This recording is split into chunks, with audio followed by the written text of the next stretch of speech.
स्वागत है दोस्तों आप सबका अपने YouTube चैनल पर। आज हम आपको बताएंगे शिशुपाल के जन्म से जुड़ा रहस्य। आइए जानते हैं। भीष्म ने कहा, यह शिशुपाल 3 आंखों और 4 हाथों के साथ चेदी राजा के वंश में पैदा हुआ था। जन्म लेते ही वह गधे की तरह चिल्लाने और रेंकने लगा। उस कारण से उसके पिता और उसकी माता के साथ साथ उनके रिश्तेदार भी डर गए थे। इन असाधारण संकेतों को देखते हुए उसके माता पिता ने उसे त्यागने का फैसला किया। लेकिन इसी समय एक अभौतिक आवाज आकाश से आई। उसने राजा और उनकी पत्नी और उनके मंत्रियों और पुरोहितों से सभी चिंता से स्तब्ध हृदयों से ये शब्द कहे, हे राजा, यह आपका पुत्र है, जन्म लेने वाला भाग्यशाली और बल में श्रेष्ठ दोनों बनेगा। अतः तुम्हें उससे कोई भय नहीं है। दरअसल बिना किसी चिंता के बच्चे की देखभाल करें। वह बचपन में नहीं मरेगा, अभी उसका समय नहीं आया है। उसे शस्त्रों से मार डालने वाला भी उत्पन्न हो चुका है। इन शब्दों को सुनकर अपने बेटे के प्रति स्नेह से चिंतित होकर मां ने अदृश्य व्यक्ति को संबोधित किया और कहा, मैं उसे हाथ जोड़कर प्रणाम करती हूँ जिसने मेरे बेटे के सम्मान में ये शब्द कहे हैं। चाहे वह कोई महान देवता हो या कोई अन्य प्राणी, वह मुझे एक और शब्द बताए। मैं यह सुनना चाहता हूँ कि मेरे इस पुत्र का हत्यारा कौन होगा।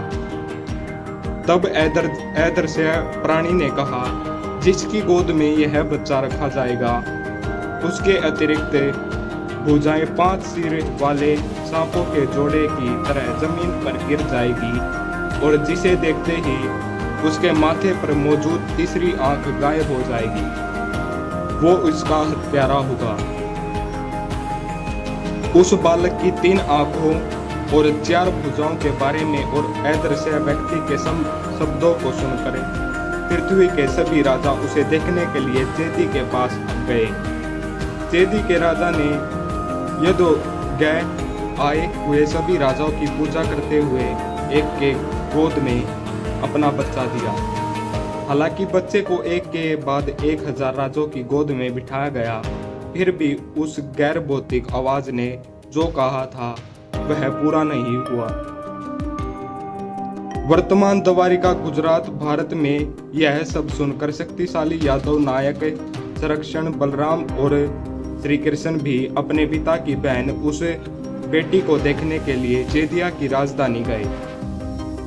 चेदी की रानी सभी को पद के अनुसार तथा राजा और रानी को भी नमस्कार करते हुए तथा हालचाल पूछते हुए राम और केशव दोनों ने अपना स्थान ग्रहण किया।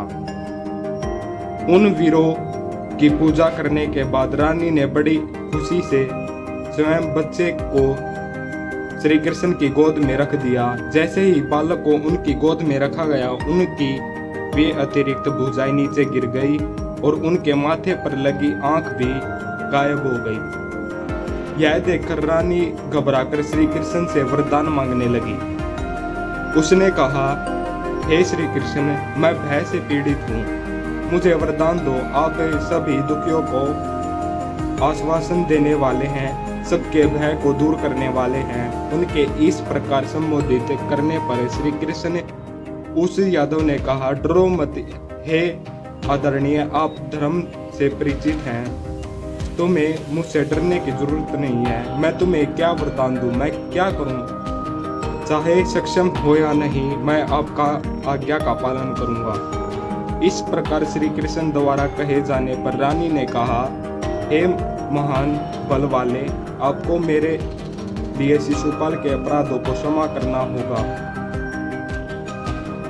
हे युद्धवंश के भाग जानो, हे भगवान, यह वह वरदान मैं मांगता हूँ। श्री कृष्ण ने तब कहा, हे मासी, जब वह वध के योग्य होगा तब मैं इसे 100 अपराधों तक अवश्य क्षमा करूंगा। तुम शोक मत करो। ऐसी वीडियो देखने के लिए हमारे चैनल को सब्सक्राइब करें।